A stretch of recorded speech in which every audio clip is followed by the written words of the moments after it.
खैबर पख्तूनख्वा में monkey pox के cases बढ़ने के बायस जमरूद के इलाके में स्मार्ट लॉकडाउन लगा दिया गया। खैबर पख्तूनख्वा के जिला खैबर की इंतजामिया ने तहसील जमरूद के एक इलाके में एम पॉक्स के केसेस बढ़ने के बायस 12 दिन का स्मार्ट लॉकडाउन नाफिज कर दिया।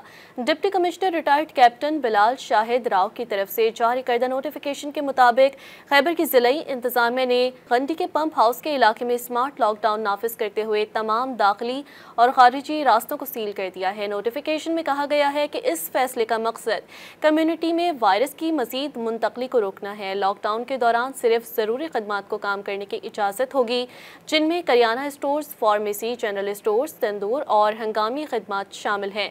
लॉकडाउन की पाबंदियों के खिलाफ वर्जी करने वाले के खिलाफ कानूनी कार्रवाई की जाएगी।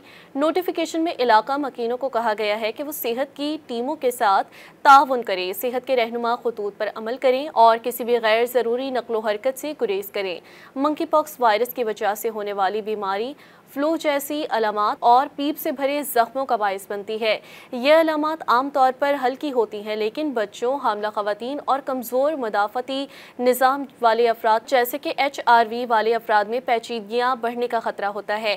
खैबर पख्तूनख्वा में 3 सालों के दौरान एम पॉक्स के 17 केसेस रिकॉर्ड किए गए हैं। उनमें से ज़्यादातर मरीज UAE या सऊदी अरब से आए थे, जहाँ ये बीमारी मकामी तौर पर फैली थी। गुज़िश्ता साल अगस्त में आलमी इदारे सेहत ने मंकी पॉक्स को बैनुल-अक़वामी तशवीश की इमरजेंसी करार दिया था। मज़ीद न्यूज़ अपडेट्स और डिजिटल स्टोरीज के लिए सब्सक्राइब करें डॉन न्यूज़ पाकिस्तान।